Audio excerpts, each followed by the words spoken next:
Hello everyone, कैसे हैं आप लोग।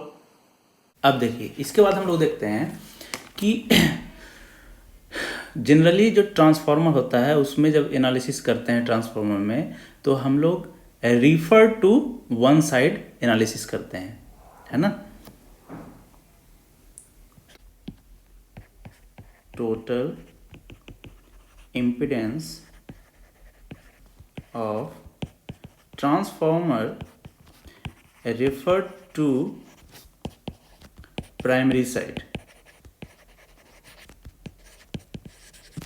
ठीक है, इसको हम सपोज डिनोट करें Z01। ये क्या है?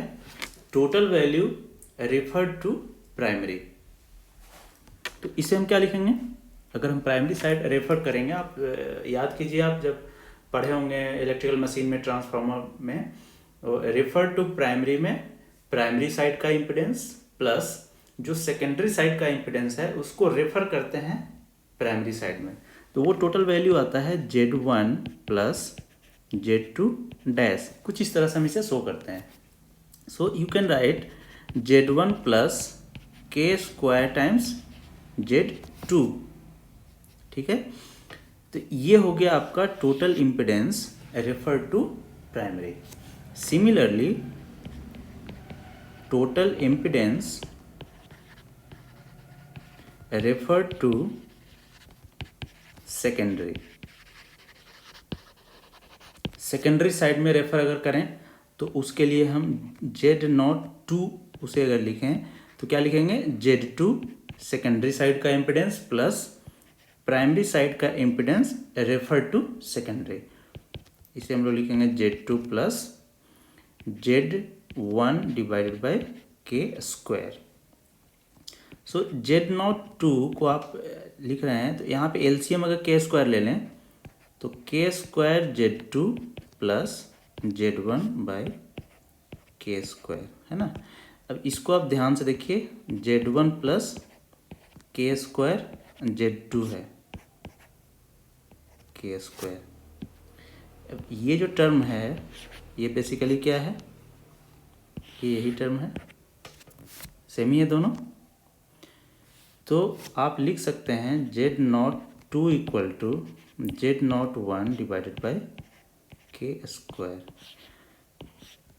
मतलब आप रेफर भी कर देंगे ट्रांसफार्मर के इम्पिडेंस को आइदर इन प्राइमरी और इन सेकेंडरी, तो आप उन दोनों में एक रिलेशन पाएंगे, मिलेगा आपको एक रिलेशन, वो ये रिलेशन है। ठीक है, तो यहां तक हमने बेस वैल्यू को देखा है कि ट्रांसफार्मर के एनालिसिस में बेस वैल्यू का क्या रोल है और उसको हम कैसे हैंडल करते हैं। अब हम उस ट्रांसफार्मर का पर यूनिट वैल्यू कैलकुलेट करेंगे। सो per unit values of transformer, है ना, पर यूनिट वैल्यू ऑफ ट्रांसफार्मर। अब देखिए, सबसे पहले पर यूनिट वैल्यू किसका कैलकुलेट करेंगे हम? प्राइमरी साइड का पर यूनिट वैल्यू कितना हो जाएगा? प्राइमरी साइड का voltage divided by primary side का बेस वैल्यू। ध्यान से देखिएगा, इसे हम सिर्फ एक ही फॉर्मूला यूज कर रहे हैं, सॉरी दो फॉर्मूला यूज कर रहे हैं अगर ट्रांसफार्मर देख रहे हैं तो।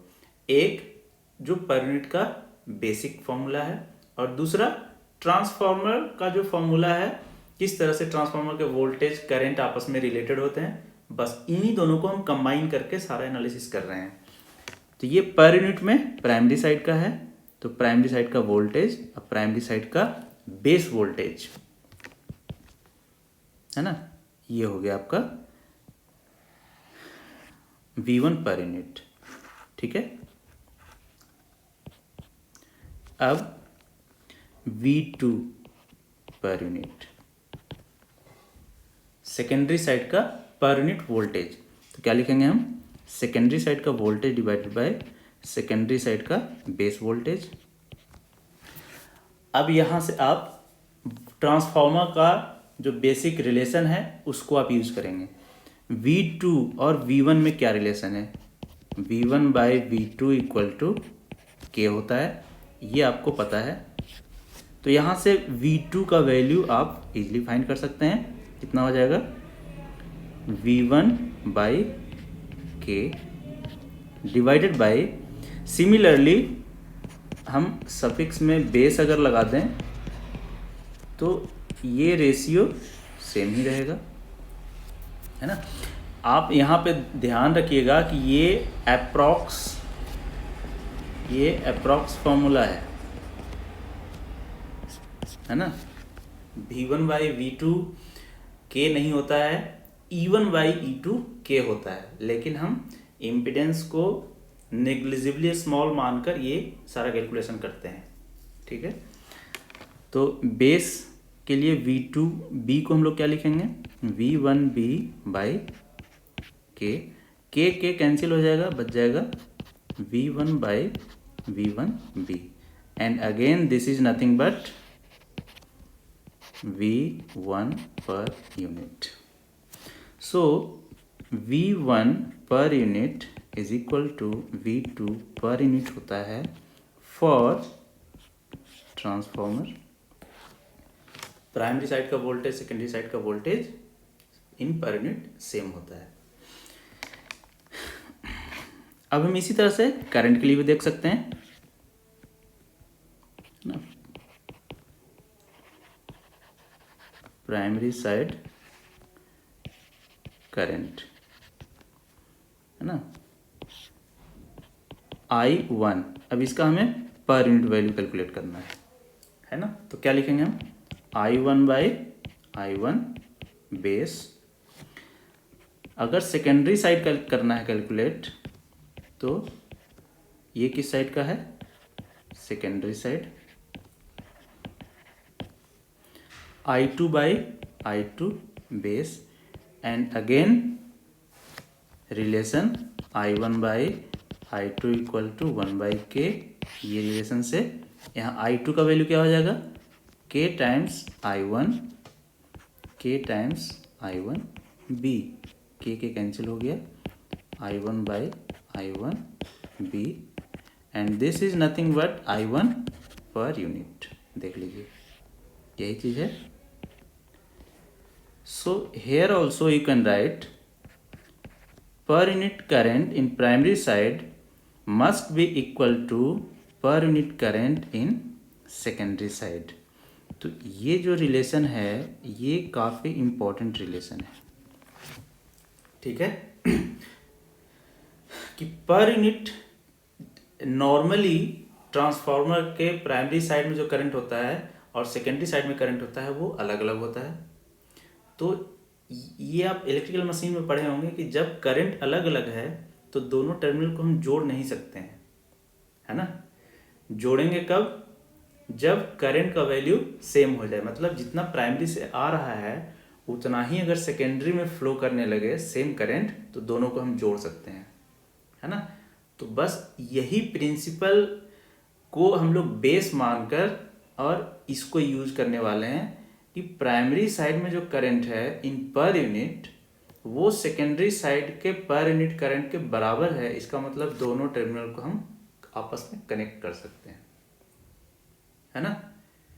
तो इससे हमारा प्रॉब्लम सॉल्व हो जाएगा जो हम अभी तक डिस्कस कर रहे थे कि हम क्यों पर यूनिट सिस्टम को एनालाइज करते हैं, क्यों हम लोग यूज करते हैं, ठीक है। तो ये हो गया पर यूनिट करंट, है ना। उसी तरह से पर यूनिट इम्पिडेंस, पर यूनिट टोटल इम्पिडेंस, है ना, रेफर टू प्राइमरी। जब प्राइमरी साइड में आपने रेफर करके जो इम्पिडेंस आपको मिला था उसका पर यूनिट वैल्यू हम इसे लिख सकते हैं Z01 per unit is equal to Z01 divided by Z1 base.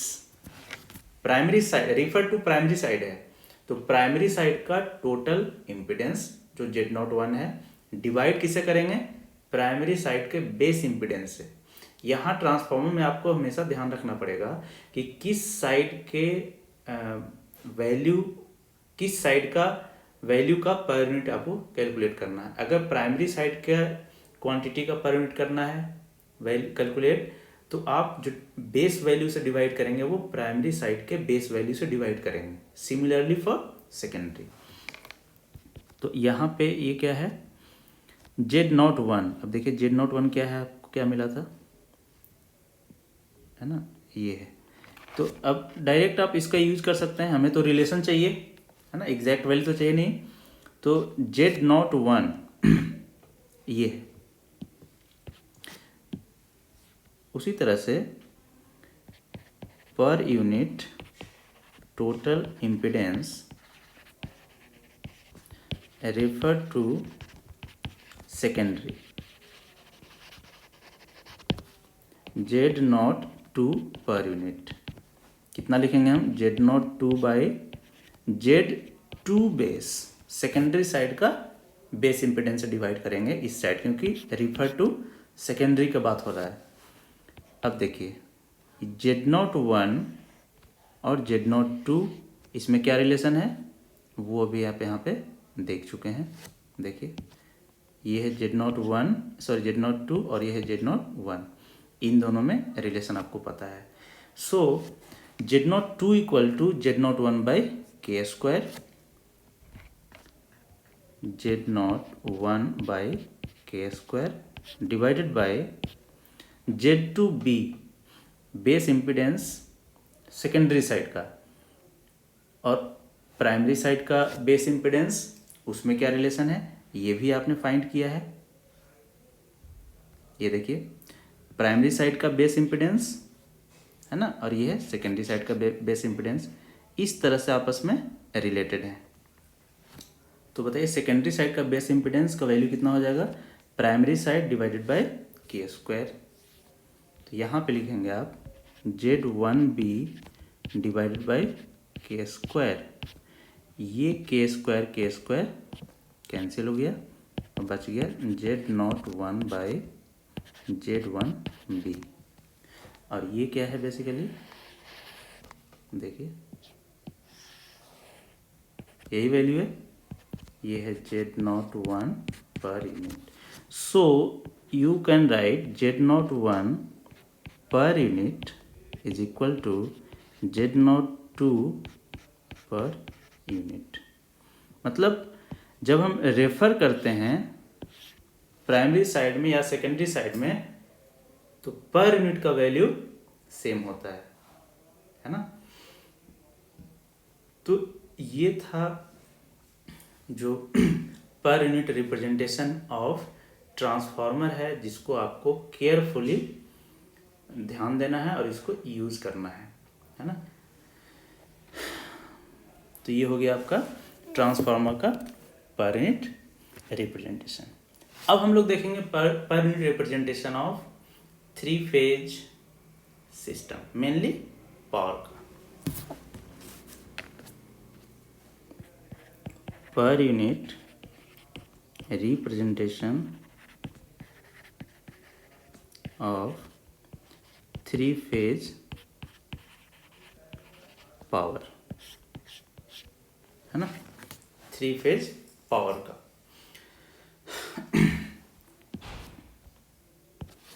देखिए इसमें भी, अब इसमें हम कुछ जो कंसिडरेशन है उसको यहाँ पे हम हाईलाइट करना चाहेंगे कि जब 3 फेज सिस्टम आप पढ़ते हैं, ठीक है, तो आप एक रेफरेंस आप चूज करके रखते हैं, है ना। जैसे 3 फेज सिस्टम में जो रेफरेंस लिया जाता है, कोई भी एनालिसिस 3 फेज में करेंगे तो वो हम ऐसा मान कर करेंगे कि हमारा सिस्टम 3 फेज स्टार कनेक्टेड है ऑलवेज। अगर डेल्टा में भी है तो उसको हम इक्विवेलेंट स्टार में कन्वर्ट करके और तब उसका एनालिसिस करेंगे। सारा फॉर्मूला हम ये सब यूज करेंगे जो हम पढ़ते आ रहे हैं, ठीक है। तो always we consider a star connected 3 phase system.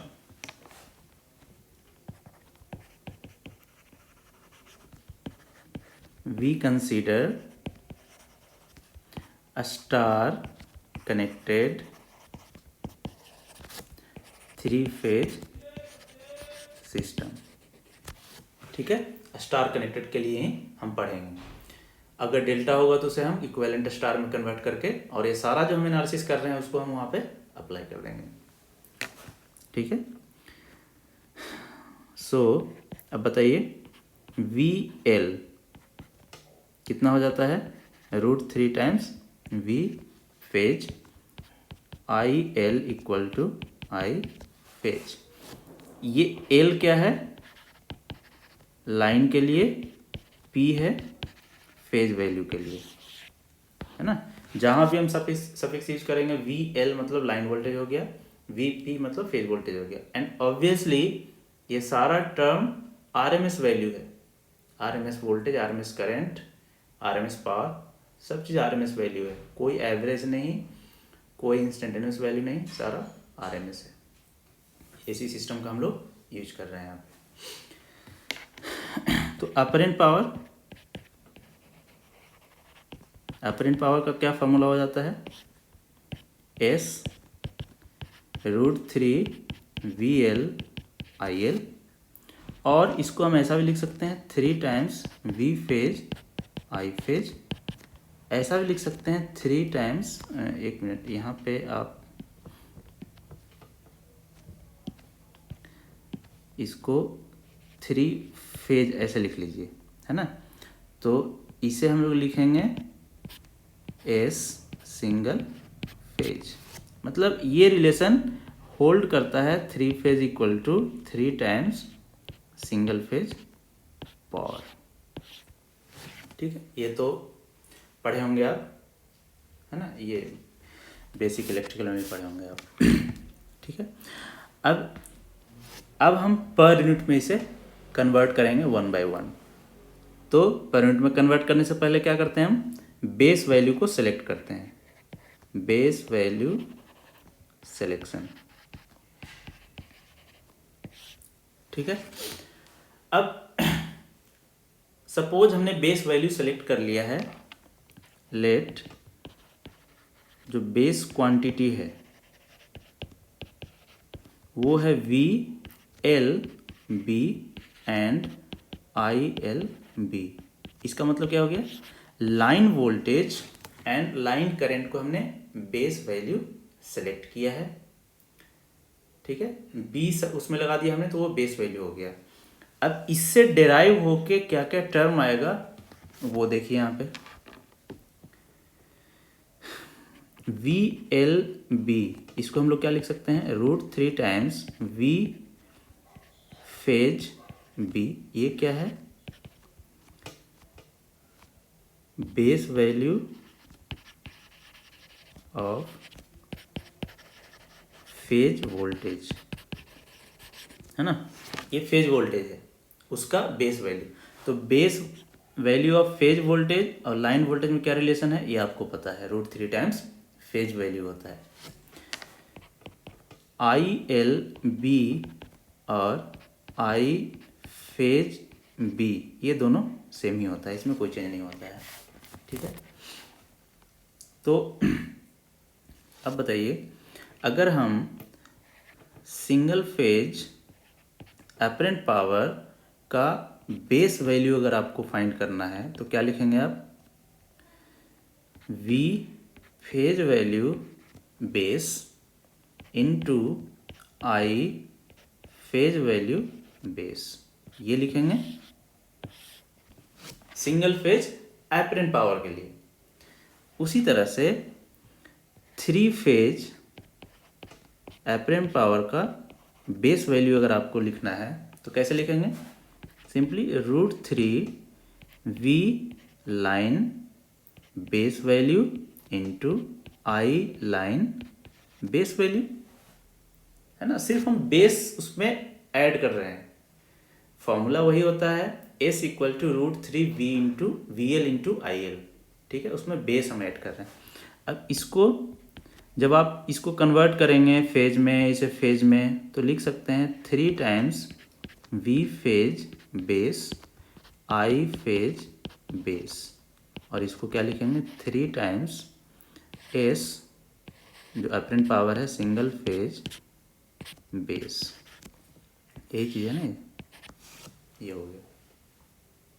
ठीक है, तो यहाँ हम कोई कॉम्प्लेक्स नहीं कर रहे हैं किसी चीज़ को, बिल्कुल स्टेप बाय स्टेप आपको हम समझाने की कोशिश कर रहे हैं कि कैसे हम पर यूनिट में कन्वर्ट करते हैं 3 फेज सिस्टम को, मेनली 3 फेज पावर को। ठीक है, तो यहाँ तक हमने सबको बेस वैल्यू में डिराइव कर लिया है। हमने सेलेक्ट किया था V लाइन वोल्टेज और लाइन करंट को बेस वैल्यू, अब डिराइव कर लिया हमने ये सारे टर्म को। ठीक है,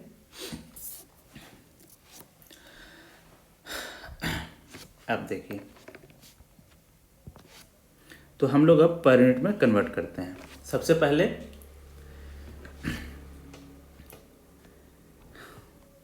सिंगल फेज अपरेंट पावर है ना, एस सिंगल फेज को ऐसे लिख रहे हैं पर यूनिट में इसे कन्वर्ट करना है। तो कितना हो जाएगा, single phase actual power divided bye single phase base power, ये हो जाएगा पर यूनिट। ठीक है, 3 फेज अपरेंट पावर कितना हो जाएगा, एस 3 फेज पर यूनिट कितना लिखेंगे हम, S 3 phase divided by 3 phase base. Simple जो पर यूनिट का फॉर्मूला है बस उसी को यूज कर रहे हैं। अब यहाँ पे ध्यान दीजिए आप, 3 फेज अपरेंट पावर है, इसको हम लोग क्या लिखेंगे, पीछे आप देखिए, ये देखिए, इसको देखिए, 3 phase apparent power equal to 3 times single phase apparent power, single phase apparent power divided by same here single phase apparent power base value. 3 3 cancel हो गया, बच गया single phase by single phase power base value. इसे हम क्या लिखेंगे, देखिए यही चीज़ तो है, तो यहाँ पे लिख देंगे equal to S single phase per unit.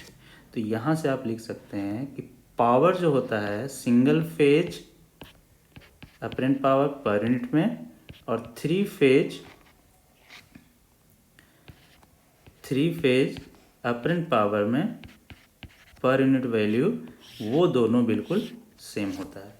मतलब अब जो कैलकुलेशन करेंगे आप, वो 3 फेज में करें या सिंगल फेज में करें, अगर उसको आपने पर यूनिट में कन्वर्ट कर दिया तो दोनों वैल्यू सेम हो जाता है।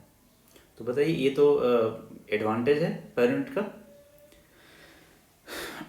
चलिए अब थर्ड क्वांटिटी हम लोग देख लेते हैं, वोल्टेज। फेज वोल्टेज है ना पर यूनिट कितना हो जाएगा, phase voltage divided by phase voltage का बेस क्वांटिटी, इसको हम ऐसे ही रहने देते हैं, है ना, लाइन वोल्टेज पर यूनिट। ठीक है, कितना हो जाएगा, line voltage actual value, line voltage base value. अब एक्चुअल वैल्यू को आप लिखेंगे √3 इंटू फेज वोल्टेज, और ये भी लिखाएगा √3 into phase value of base value of phase voltage. √3 cancel हो गया, VP डिवाइडेड बाय VPB हो गया। यही क्वांटिटी है, देखिए दोनों सेम ही है, तो इसको लिख सकते हैं V फेज पर यूनिट। इसका मतलब जो वोल्टेज होता है 3 फेज में, लाइन पर यूनिट में और फेज पर यूनिट में, वो दोनों सेम होता है।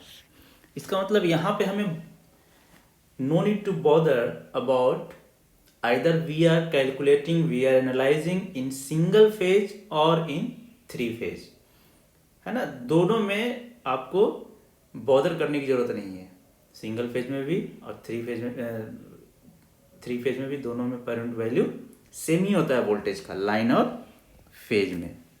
ठीक है, नेक्स्ट है ऑब्वियसली करंट। सिमिलरली मैं डायरेक्ट लिख रहा हूं IL लाइन करंट पर unit equal two phase current पर यूनिट, ये भी दोनों सेम ही होता है। ठीक है, तो ये था थ्री फेज जो mainly power end voltage level, line voltage, phase voltage में कैसे डील करते हैं पर यूनिट सिस्टम में। ठीक है,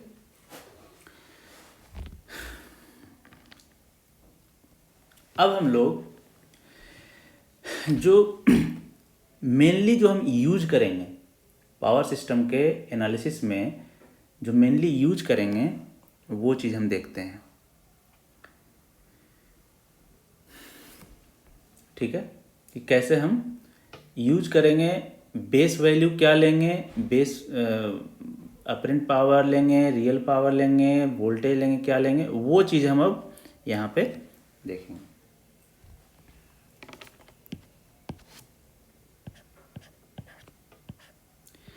अब यहाँ से ध्यान से देखिएगा, late base quantity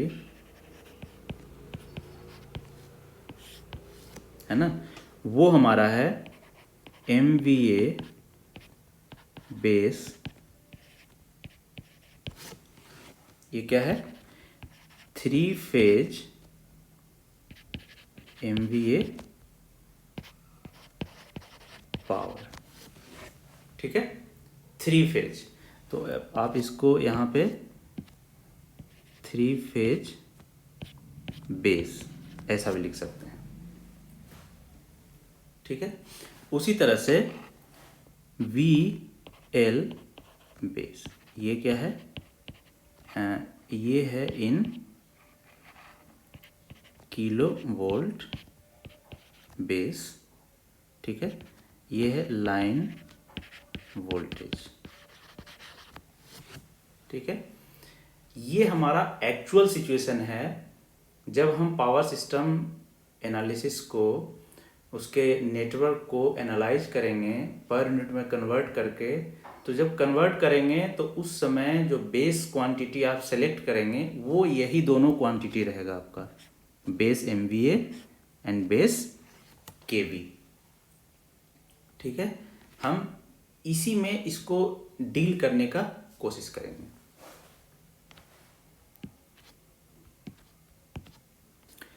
and we know, क्या हम लोग को पता है, MVA बेस को हम लोग क्या लिख सकते हैं, √3 times line voltage base into I line base. बिल्कुल सिंपल सा फॉर्मूला हम यूज कर रहे हैं। ये अपरेंट पावर है ऑब्वियसली, ये क्या है, अपरेंट पावर है, अपरेंट पावर, बस यूनिट MVA में है ना। सो IL बेस कितना हो जाएगा, MVA base divided by √3 times VL base. अब यहाँ पे देखिए ये किस में है,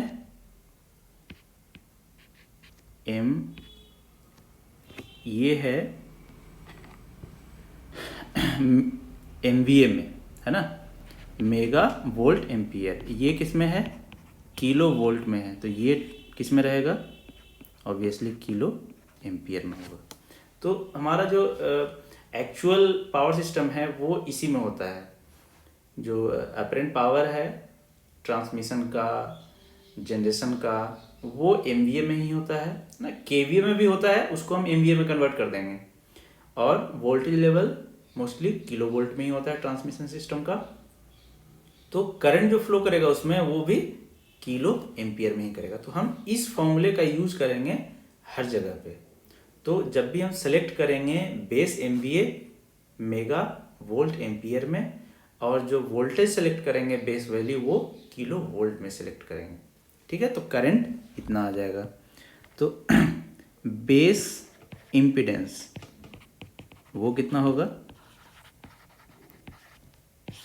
जेड बी, है ना। अब आपको ये ध्यान रखना है ऑलवेज कि इम्पीडेंस जो होता है ऑलवेज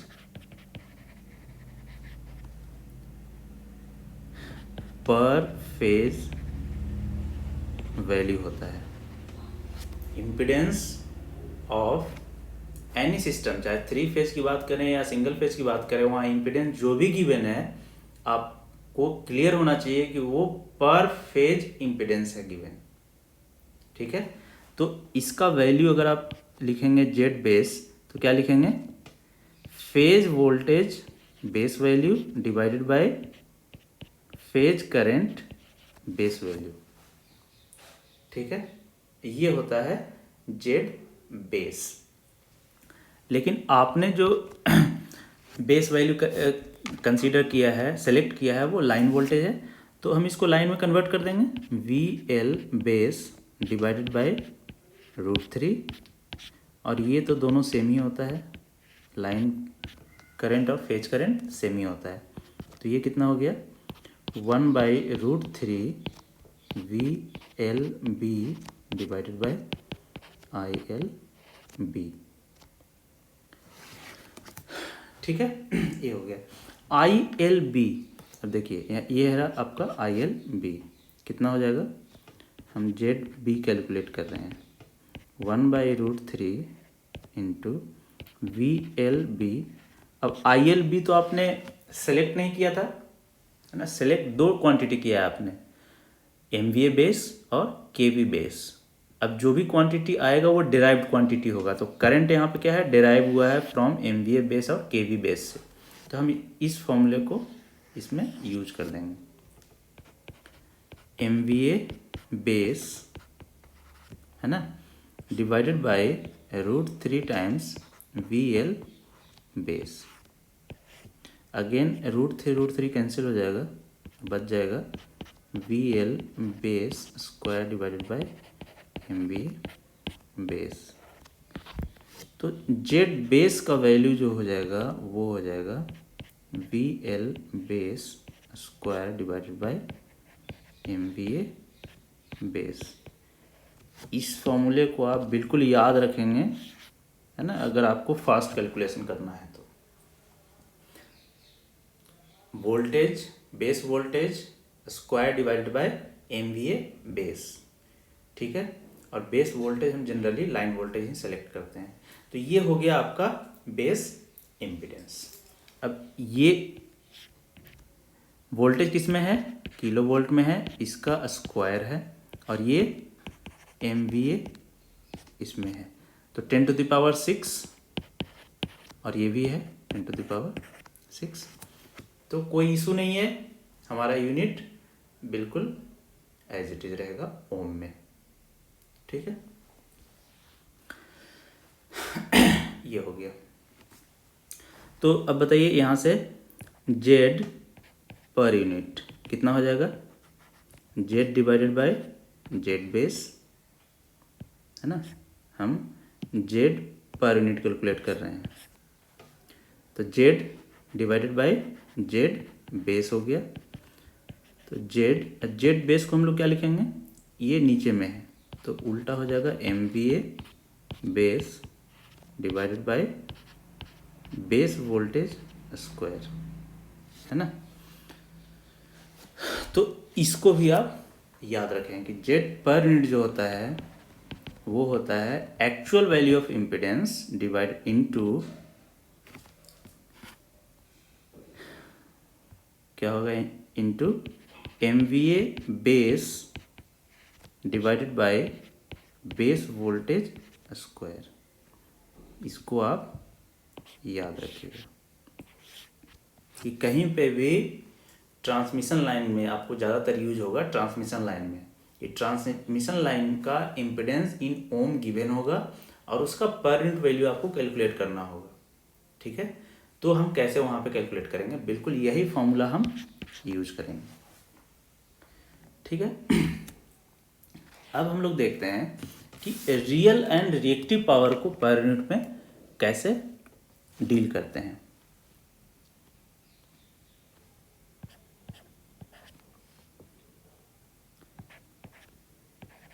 पर unit value of real power and reactive power.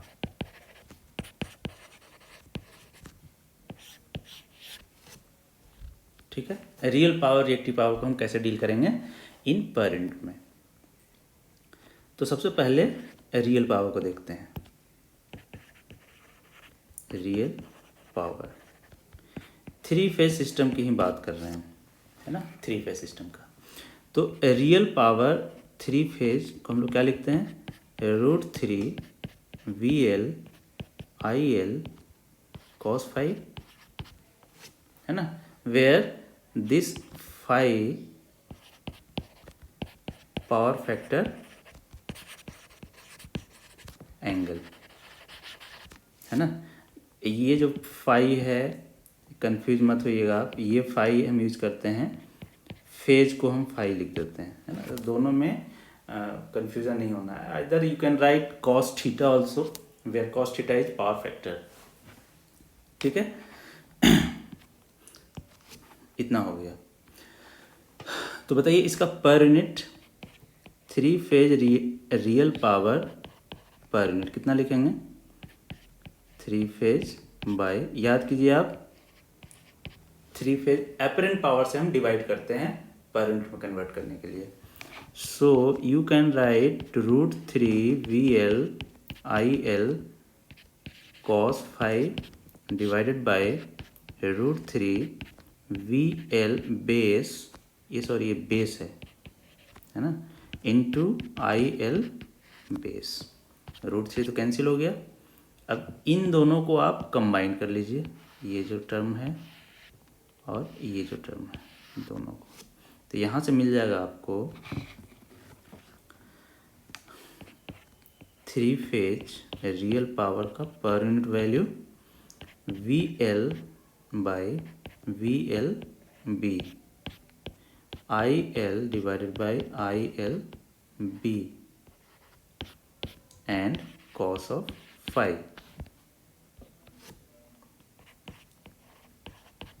मिल गया यहाँ से per unit power VL per unit IL per unit cos phi।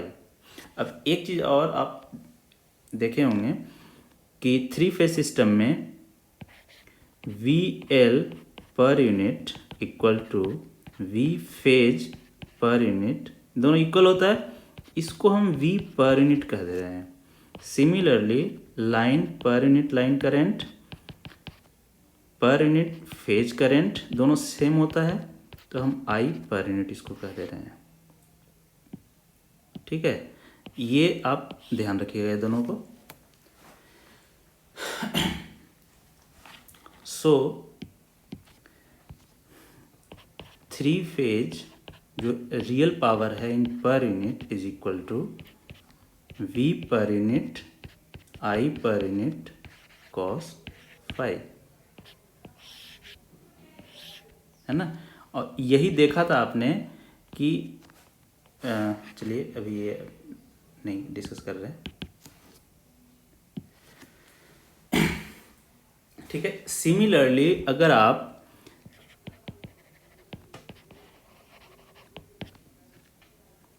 Three phase reactive power को देखेंगे,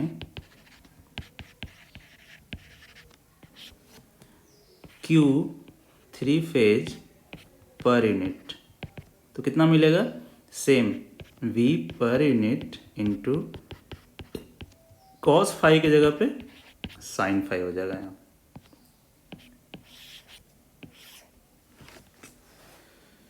ठीक है, और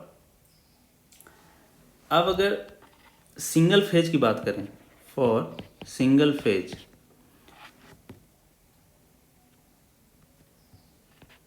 real power single phase per unit कितना होगा? V phase I phase into cos phi, ये तो हो गया actual value divided by base value, है ना। तो S सिंगल फेज बेस, तो यहाँ पे लिखेंगे VP cos phi divided by VP base IP base, ये हो जाएगा। सो यू कैन राइट, अब इस कंबाइन कर दें आप तो V per unit I per unit और cos फाई वैसे ही रह जाएगा सिंगल फेज पर यूनिट। ठीक है, तो यहाँ से क्या दिखा आपको? Single phase per unit real power is equal to 3 phase per unit real power, है ना, दोनों सेम ही होता है। So real power single phase per unit is equal to real power 3 phase per unit, ये दोनों सेम ही होता है ना। तो इसको आप याद रखिएगा, है ना। चाहे आप 3 फेज में उसको डील करें या सिंगल फेज में डील करें, दोनों सेम ही रिजल्ट देगा इन per unit only.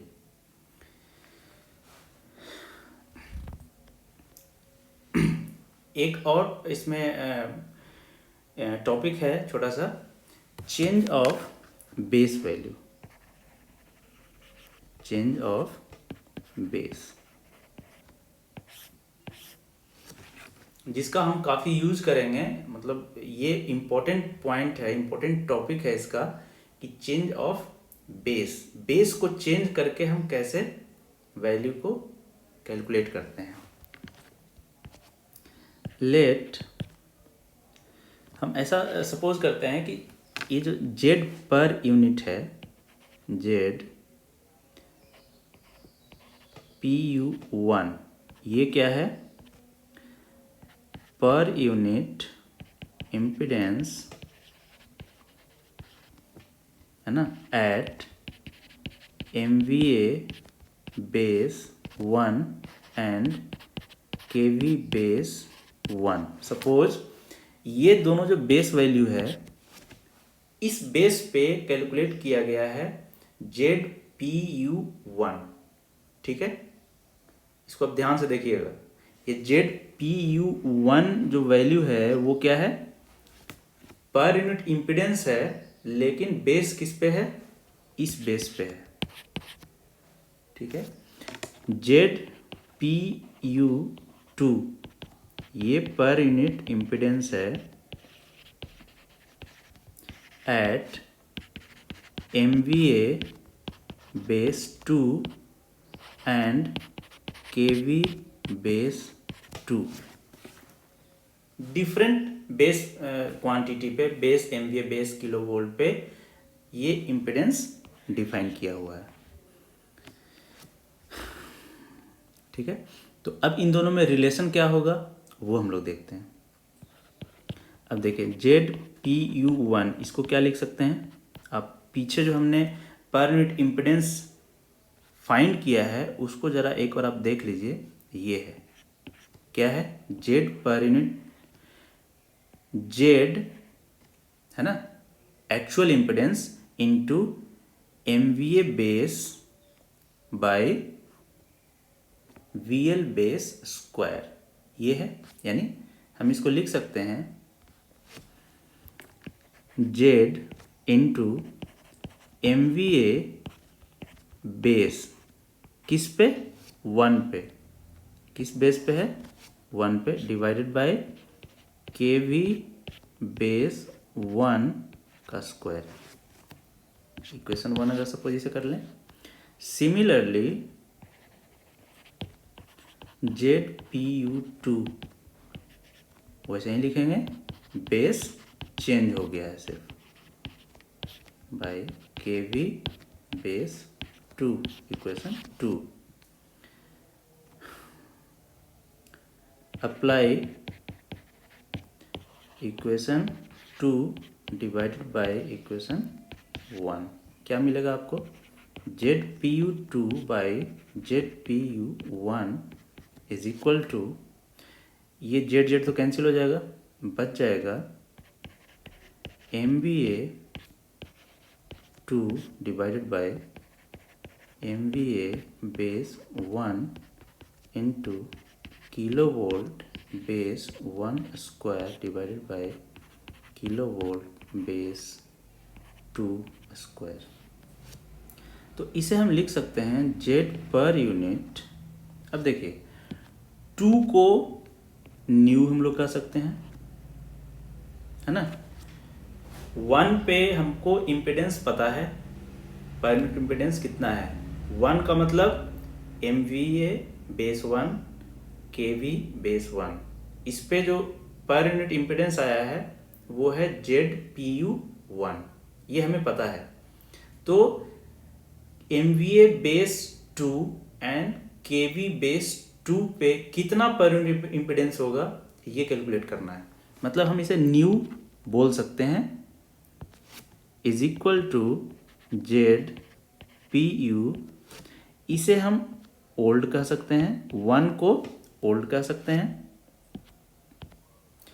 Into MVA B new, इसे हम लोग कहेंगे न्यू। 2 जहाँ जहाँ आएगा वहाँ हम लोग न्यू का यूज करेंगे और 1 जहाँ जहाँ आएगा वहाँ पे हम ओल्ड का यूज करेंगे। ये है ओल्ड। KV बेस कैसा होगा, 1 लिखा हुआ है old divided by KV base 2 लिखा हुआ है न्यू हो गया, है ना, और होल स्क्वायर। तो ये इम्पोर्टेंट फॉर्मूला डिराइव हो के आया है जिसको आपको हमेशा याद रखना है एनी हाउ, क्योंकि ये एग्ज़ाम्स में डायरेक्ट भी पूछता है ना। डायरेक्ट सिर्फ इस फॉर्मूले से कई सारे क्वेश्चन सोल्व होते हैं। तो ये काफ़ी इम्पोर्टेंट है, इसको आप ध्यान में रखिएगा। ठीक है, तो ये था basics of per unit system, complete analysis of per unit system. अब इसके बाद फिर हम एक न्यूमेरिकल्स देखेंगे, उससे बिल्कुल क्लियर हो जाएगा कि पर यूनिट सिस्टम में हम कैसे किसी पावर सिस्टम को डील करते हैं, right. So we will see very soon. अगर इसमें कुछ आपको डाउट है, कुछ समझ में नहीं आ रहा है, तो आप कमेंट बॉक्स में ज़रूर पूछिए हमसे। और आपका अगर कुछ सजेशन है कि सर कुछ और ऐड कीजिए इसमें, तो बिल्कुल यू आर मोस्ट वेलकम। ज़रूर आप कमेंट बॉक्स में कुछ हमें सजेस्ट कीजिए। अगर कुछ पूछना चाहते हैं तो वेलकम है आपका। So we will see in next lecture. Thank you.